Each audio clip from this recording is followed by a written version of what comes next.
আকিমিস সলাহ ওয়া আকিমিস সলাহ, তোমরা সলাত কায়েম করো, সলাত প্রতিষ্ঠা করো। এই যে সলাত আদায় করা, সলাত প্রতিষ্ঠা করা বা সলাত কায়েম করা, এটার একক একটি গুরুত্বপূর্ণ অর্থ হচ্ছে আমি নিজে সলাত আদায় করব, তারপর অন্যান্য মানুষদেরকে সলাত আদায় করার জন্য ডাকব। তো আমি আপনি যদি মহান আল্লাহ তাআলার সবচেয়ে বড় এই হুকুম ৫ ওয়াক্ত সলাত আদায় না করি, তাহলে মহান রব্বুল আলামিনের কোনো ক্ষতি হবে না। মহান রব্বুল আলামিনের কোনো ক্ষতি হবে না।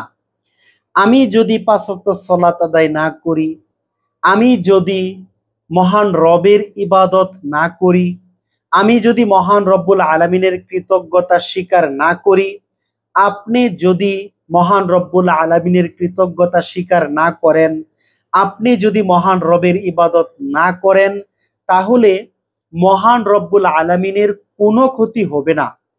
কারণ মহান রব্বুল আলামিনের ইবাদত করার জন্য আমরা মানুষ যদি না থাকি, তাহলে অসংখ্য অসংখ্য অগণিত ফেরেশতা রয়েছেন যারা মহান রব্বুল আলামিনের ইবাদতে রত। আমরা যখন মানুষ পৃথিবীতে ছিলাম না, যখন মহান রব্বুল আলামিন আমাদেরকে পৃথিবীতে সৃষ্টি করেননি, এর আগে থেকেও মহান রব্বুল আলামিনের ইবাদত করত ফেরেশতাগণ, জিন, তারা। তো আমরা মানুষ যেন অকৃতজ্ঞ হয়ে না যাই। আমি আপনি যদি মহান রব্বুল আলামিনের ইবাদত না করি, দিন শেষে আমার আপনার জীবনের ক্ষতি হবে, আমার আপনারই ক্ষতি হবে।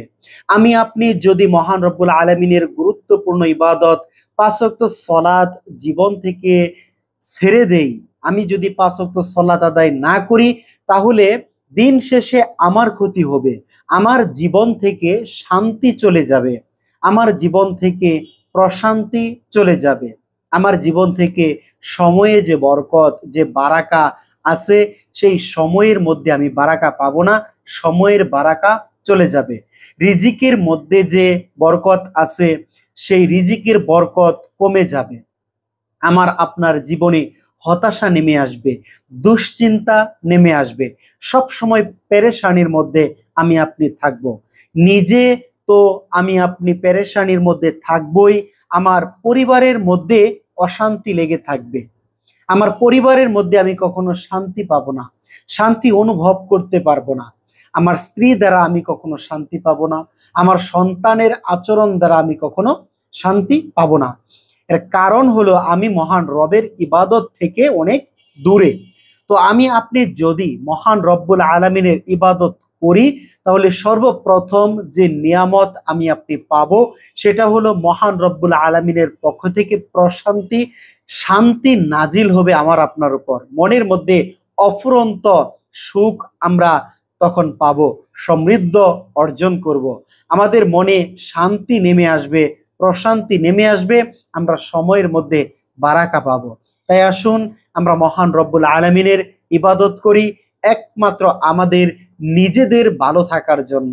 মহান রব্বুল আলামিনকে সন্তুষ্ট করতে হবে ইবাদত করার মাধ্যমে। তাই আসুন আমি আপনি একমাত্র মহান রব্বুল আলামিনকেই সন্তুষ্ট করার চেষ্টা করি। আমরা যদি ইবাদত না করি, তাহলে মহান রব্বুল আলামিনের কোনো ক্ষতি হবে না, বরং আমাদেরই ক্ষতি হবে।